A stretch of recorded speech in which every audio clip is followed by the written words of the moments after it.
Hello, everybody, and welcome. Glad you could join us for this Hangout on Air. I'm Beth Schultz, Editor-in-Chief of AllAnalytics.com. With me is my fellow editor here at All Analytics, Jim Connolly, and our special guest, Lerome Siegel. And we're going to be talking about using workflow data to decode employee behavior and improve productivity. Lerome is co-founder and CEO of Click Health, an independent digital health agency, and co-author of The Decoding Company, Know Your Talent Better Than You Know Your Customers. A serial entrepreneur, Lerome is obsessed with building a culture that attracts and engages the industry's leading minds. He's deeply curious about how data can be used to improve the predictability and consistency of the business while aiding in orchestrating all the moving parts. He's also passionate about health and doing meaningful work. Toward that end, since 1997, Click has been continually growing profitably and getting recognized as one of the country's 50 best managed companies, 50 best employers, and 50 fastest growing tech companies. Click is a Barnum Top 10 healthcare IT company and was most recently named by the World Economic Forum a global growth company to watch. Among many personal accolades, Lerome has been named to Canada's prestigious Top 40 Under 40 and Entrepreneur of the Year by both the Business Development Bank of Canada and Ernst & Young's Entrepreneur of the Year program. Welcome, Lerome, and thanks for joining us today.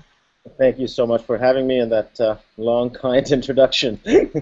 Well, there's a lot there. I mean, you packed a lot into a very short life so far. So now, let me just quick note for viewers, during the interview, please do take advantage of the Q&A function as time it permits, and as appropriate, we'll be asking as many as we can while we're on here. So with those formalities aside, Jim, Lerome, let's get started. Lerome, thank you for joining us today. I guess to start, let's ask, organizations today are devoting an increasing amount of time and effort, particularly in terms of big data, to better understanding their customers, but they don't seem to spend the same amount of time understanding their own people. Why is this? So, I think what I would do is just highlight that we've seen an incredible transformation in the consumer landscape over the last decade. And we've seen the birth of these titans, the Amazons, the Googles, the Facebooks of the world. And when most people think about these organizations, they intuitively recognize that they're great data companies, but some of their insights are so obvious that I think almost a decade later we actually take them for granted, despite the fact that we can't imagine life without them. If you think about data in the workplace before the web, organizations have always used it, and it was primarily used to optimize supply chains, to maximize margins, to market to us on their terms, not ours. I think it helped companies feel they understood their customers, but it didn't help customers feel understood. And when you look to the growth of these new web titans, I think what you would see as a pattern is that all of these organizations understood that one of the deepest rooted human emotions is that feeling of being understood. And the reason that Amazon is the most admired retailer today is largely because of the fact that they do a better job of merchandising and messaging to us and showing us just the things we're interested in every time we come back. Facebook wasn't the first social media site, but it beat out MySpace and Friendster because it was the first one to curate a news feed that was designed just for us. And the patterns repeat. Netflix wasn't the first video site, but it was the first to provide recommendations, and applications like Spotify are actually differentiated on algorithms that learn our preferences to customize our experiences. And companies like Google won not because of their interface, but because of their algorithm. So that's fairly obvious. I think that's fairly well understood. And I think that's why, as consumers, we intuitively understand the benefits of being decoded, because these companies have done a great job of making our lives easier and saving us time. But then we go into work, and it's all one-size-fits-all policies, processes, and tools. And that's really where we see the biggest missed opportunity. If you really look at what's happened over the last decade, these companies have shown us how to curate better experiences for us. They've simply shifted that data lens to the individual.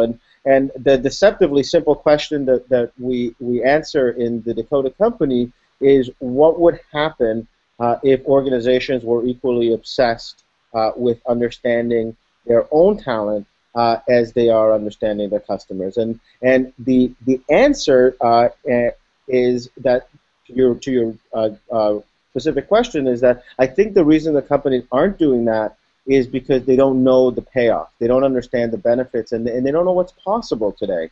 And what we encourage businesses to do is actually recognize that the belief system of these more responsive organizations, the Googles and the Amazons of the world, and the patterns in which they operate, meaning the way they approach the role of technology and how they put these capabilities at the fingertips of their customers, we can now do that for our own talent. Just for the benefit of the audience, what exactly is a Decoding Company, and how does it differ from a traditional organization? It's something that you describe in your own book called Decoding Company. So Decoding companies do at least three things better than other organizations. The first one is that they understand that technology has the opportunity to now act like a coach, a supporting coach that's sort of whispering in people's ears, as opposed to this angry referee that's yelling offside after something has happened. So let me draw the contrast by again using a consumer example, and then let's use a workplace example to really bring that home. When was the last time that you wrote down step-by-step directions on how to get anywhere? I bet that, like most people today, you have confidence in the mapping application on your phone to get you from point A to point B, even if that point B is somewhere you've never been before.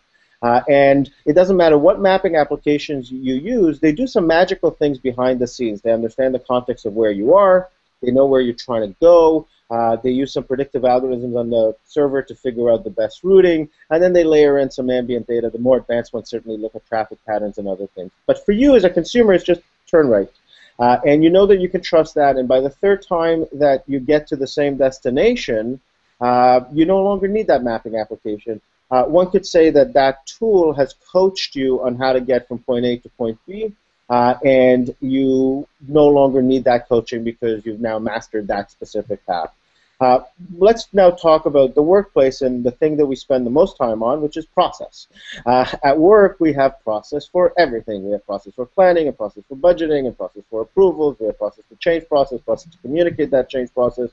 And the argument that we make is that we have too much process, and that process is too much one-size-fits-all. Let's say it's your first time doing something new, and it's a complex work stream. Well, that's what we call a teachable moment. That's a high-risk situation. It's your first time doing it. Now, this teachable moment, it's a great time to provide you with a buddy, somebody that's done this 44 times before. It's a great time to maybe have you shadow. It's a great time to provide a training intervention to you, because it's a time where you're going to get the practice and feedback that you need to actually perform this better. But with every single time that you demonstrate competence executing this type of work stream, and now that we have that data to understand your experience, we can actually relax the bureaucracy. And that's the argument that we make. The argument that we make is that process is like this plaque that's clogging organizational arteries because we're using it as the only risk mitigation strategy when really it is just one. And by using tools that have a better sense for your experience, we can then use predictive algorithms to dial process up or down based on experience, thereby reducing bureaucracy and actually increasing speed all at the same time. What do you hear back from employees in terms of their own experience and the benefits that they actually see?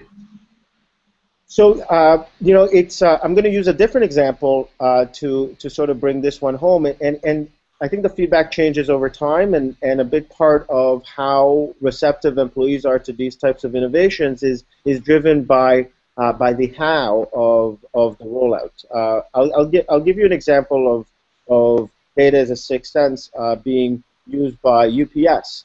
And UPS is an organization that people don't typically think of as uber progressive. But they had a problem, and driver shifts were getting longer. Accident rates were actually up, and you can imagine the challenge of, you're a driver, you have 12 packages to deliver. Two of them are high priority. You're measured on customer satisfaction. You have to optimize mileage. You want to get home to see your kids. Lots of variables in your head. Maybe you've heard that there's an accident up ahead. Well, what they responded with was basically 80 pages of math. And the answer was Orion. It was a heads-up display that would essentially coach the drivers on how to get all their packages delivered. And when they first rolled it out, there was almost a revolt by the drivers. And they were pretty confident that their algorithms were pretty solid, and they could have come back and said, no, you're going to use this tool, but they didn't. They listened to the drivers, and what they said was, okay, let's break this into a test, and let's do 3 groups. One group, you don't get Orion, you continue doing things based on your experience, do just that.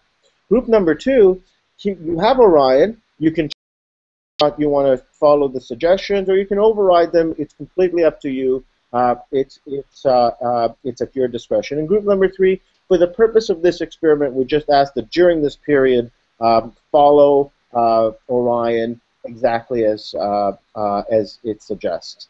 Well, you can probably imagine it wasn't group 1 or group 3 that won. It was actually the pairing of the instincts and experience of these drivers with having their intuition informed by this tool that was showing them things that were actually happening that ended up resulting in the best performance. Orion has now been rolled out. It's actually loved by the drivers. And a few interesting insights, like the elimination of left-hand turns was able to drastically reduce accident rates, and drivers are getting home earlier. In some places, they've reduced mileage by as much as 20 miles, so that's great for profits, and everybody's happy. So that's that's an organization that understood how to respond to the natural concern that an employee is going to have when you provide such a powerful information system.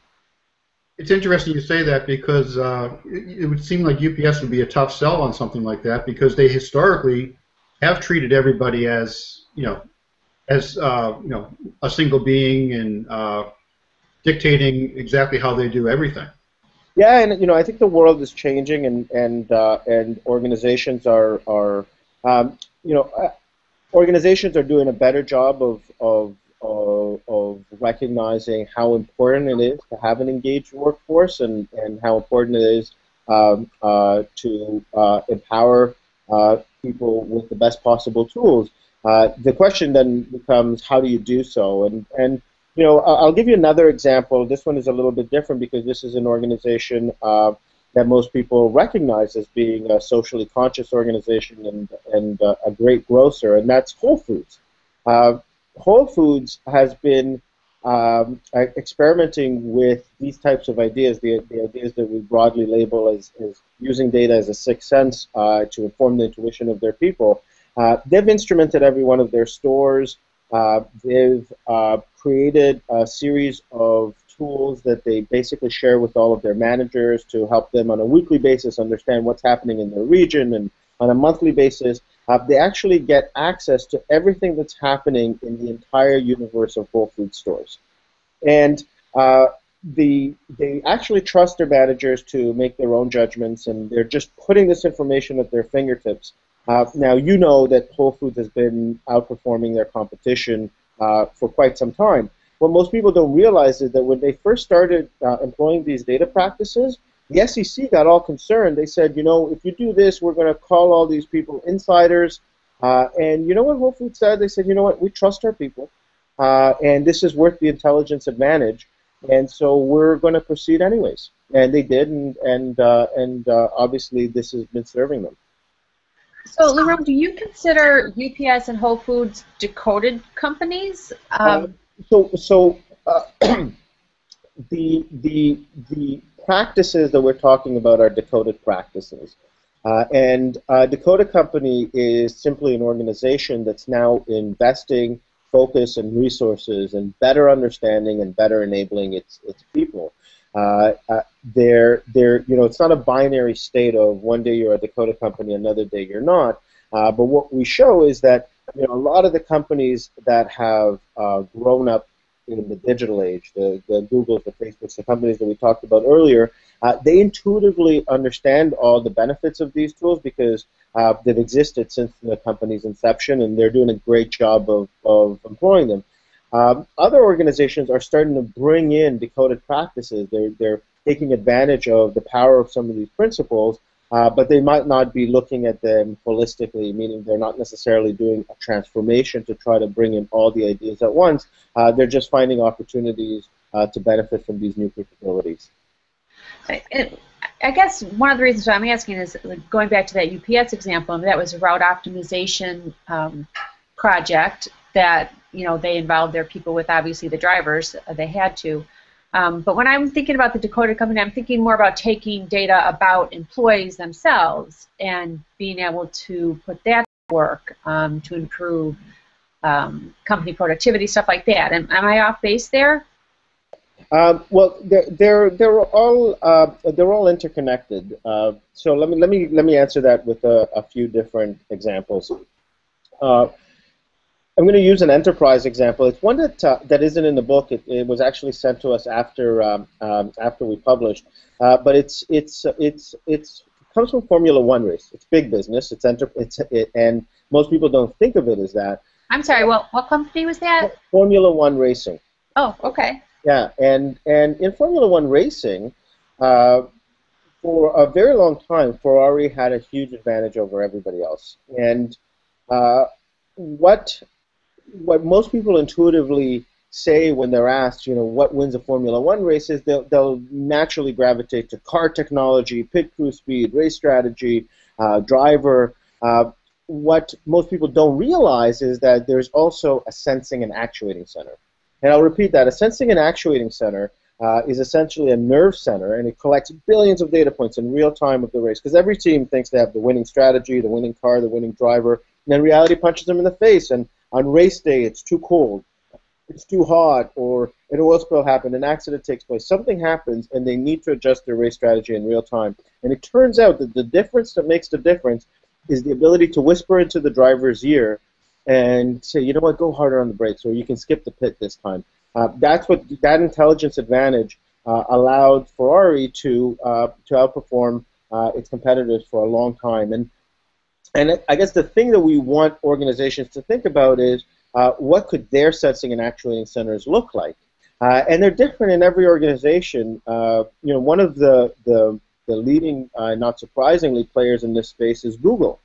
And Google has a people analytics department. Now, notice it's not resources, it's people. And I think that even the language of management in some cases is harsh and unkind to the people we're trying to help engage and motivate. But their people analytics department was grappling with a real challenge, and that is that they were not seeing the retention levels that they had seen in their earlier days. And so they started a project called Oxygen, which anybody listening to this should really read a little bit about. The Project Oxygen essentially tried to understand, what makes our best managers, what are those things that we should really be looking for, how do we coach them to peak performance. And when they came out with the findings and we initially looked at it, there were these 8 things, and initially it was like, okay, like these are fairly obvious, like you want them to be technically competent, you want them to have great facilitation skills and be able to provide feedback. But what was interesting was the weighting, because as an organization, almost everything they were doing on the hiring front was looking for technical competence.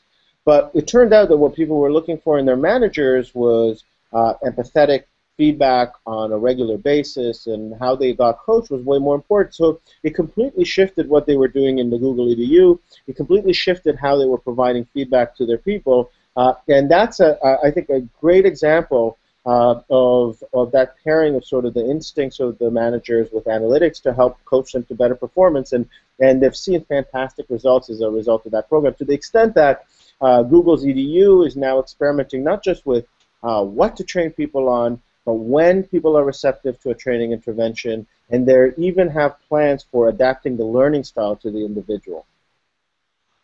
Google is always a good example, right? Yeah, oh yeah. Now, I just want to, before I move on, sensing and actuating, now is that a Formula One nomenclature, or is that something that you guys adopted? That is a Formula One nomenclature, Okay. a sensing and actuating center. But if anybody's interested in learning more about this, there's a great TED talk by Carlos Reedy where they sort of talk about the role that MIT Lab has had in really helping to advance these capabilities. Okay. Now, you've given us some great examples, and certainly I think it's going to vary company by company, but do you have any sort of rules of thumb, or what do you see typically the types of analytics that kind of decoded companies are undertaking, and what kind of data are they using? So the data itself already exists, and one of the key things that we talk about in the book is that organizations need to have ethical data practices, and what we mean by that is you can only look at work-related data, and now the types of data points that might be predictive might have to do with the experience of this individual. How many times has this person executed this type of project? Is it their first time, 10th time, 100th time? That sort of links back to the first example. Other types of data might link to how they're interacting with others. So, for example, at Click, what we use is a genome, which is a platform. It's our everything system. But a big part of that is our actual workflow itself, so how we assign tasks to each other. And we look at that ambient data to understand the patterns of behavior, because if a task is bouncing back and forth between two people, then it's very likely that that task won't get done. Now, there could be a million reasons for that. It could be that there's ambiguity in the requirements. It could be really complex. It could be the first time we're doing something. It could also be that, that there's a miscommunication between the two people interacting. It doesn't really matter why.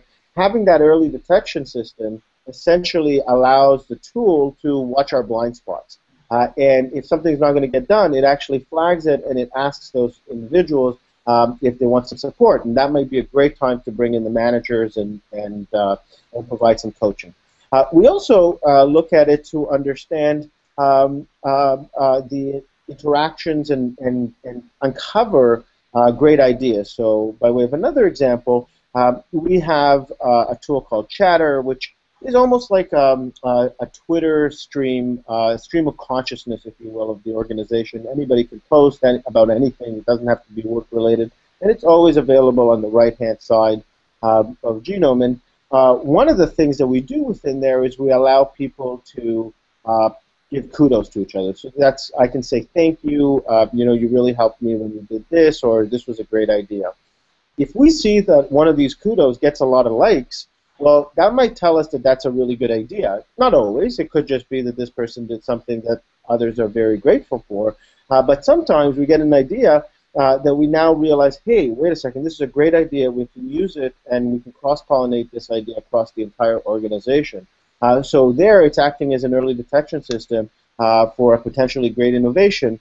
And how many organizations have pockets of great innovations that then don't cascade through the whole organization? Go ahead, Beth. I'm sorry, I just have to ask a question, because I couldn't help to think, as you were talking about Chatter, is there a danger that that sort of capability gives you sort of a false sense of positivity in your company? Knowing that you're watching it for things like kudos, but also knowing that, I'm not going to say anything too negative on here, even though I might be feeling something that's not so great about the company or my manager or whatever. I think that really speaks to the culture of an organization, and I'll give you another Ferrari story that sort of crystallized it for me. This was a few years ago when we rolled out Chatter. We were pretty proud of it, and we were pretty excited about it. And we've worked really, really hard to create a culture of fearlessness where people can speak their mind. And it was Murphy's Law. I was demoing the tool to a group of executives that are a lot more accomplished than me. There are 9 of them, and they were all mentors of mine. And of course, on this day, my business partner had posted something about the importance of timesheets. I posted something about what? The importance of timesheets. Oh, okay. Now, I don't know if you've worked in an agency, but in agency land, everybody loves timesheets. Mm-hmm. And so this was not the optimal day to demo, because basically we had 72 comments, all of them not very polite. One of them called Aaron an effing I won't repeat it, but it was pretty aggressive. And you know, as I was demoing this, this group of executives they latched onto this, and one of them said, you know, you can't give the keys to the Ferrari to the kids. You can't do it. You can't do it.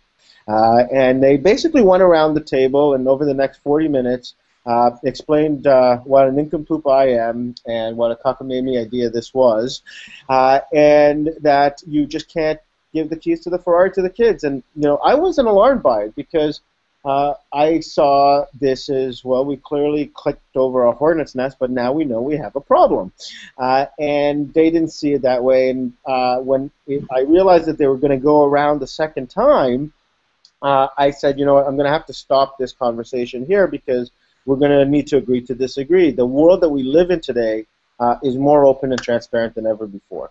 And you know, Don Tapscott has a great quote on this. He said, "Your organization is already naked, so you better get buff." And I think it's a great quote, and it speaks to the reality of the world in which we live. And the way that I ended the conversation with them is, I said, if you're so afraid to leave the keys to the Ferrari on your kitchen counter, you might want to go home and think about your parenting skills. And they didn't like that. But by the time I got back to the office, the tone of the conversation had changed a little bit, in that the person that was really aggressive, a bunch of other people said, hey, this is ridiculous, and they sort of pushed back. By the next morning, there were a couple of solutions proposed.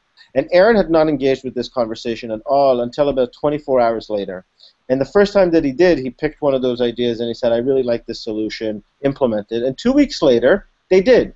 And so what ended up happening was this problem that we didn't know we had ended up being solved by the team, which obviously has them taking greater ownership of that solution, implemented in 2 weeks. And we would have never known that if we didn't have a culture where it was safe to do that. And so that's a long way of answering your question, but I don't think that a chatter stream should, or any type of social tool should always be positive.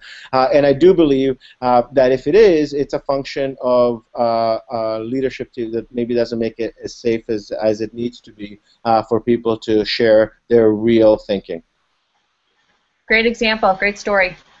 Let me just ask, you know, what's the take to bring about the type of light bulb moment that, you know, convinces a CEO that they need to have a decoded company? And what do they do next? Let's say, what's the second step they take? Because the first one, I assume, would be to buy your book. But you know, how do they take those first steps? Yeah, so you know, I think that what really matters here most is where the biggest challenges are in that specific organization. I keep going back to these are principles. They're not specific things that you need to do. It's not a laundry list of or a checklist of things that you need to go through. But the best way for organizations to start benefiting from these ideas is to begin experimenting. And the worst thing that I think a business can do is wait for that big grandmaster plan and try to look at how to do this holistically. We do provide in the book an assessment so that people can diagnose, and you don't have to buy the book. You can also just go online and do the assessment for free, which will help you sort of pinpoint where the biggest payoff might be for yourself.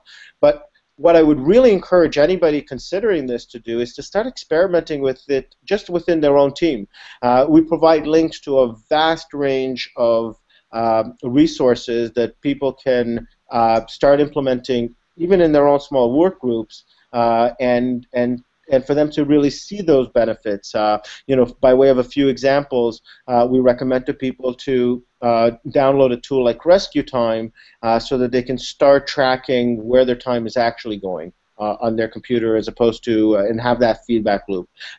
For people that are sick of having their days reprioritized by other people's email, we suggest that they roll out a tool like Asana or one of the many others that are available to sort of help them do the project workflow in a way that's more organized and more intelligent. And so really, depending on what it is that they think they could be doing better, whether it's better meeting skills, whether it's better training, whether it's better feedback to their people, there are great tools out there for people to begin experimenting today. And Lerone, where can they find that information? Is it decodedcompany.com or on decodedcompany.com? Okay, great. I think that's a great place to wrap up. We've kind of hit the bottom of our half hour here. Thank you so much for sharing your ideas with us, and loved your stories, great anecdotes, wonderful. We've all learned a lot, I think, and I appreciate it.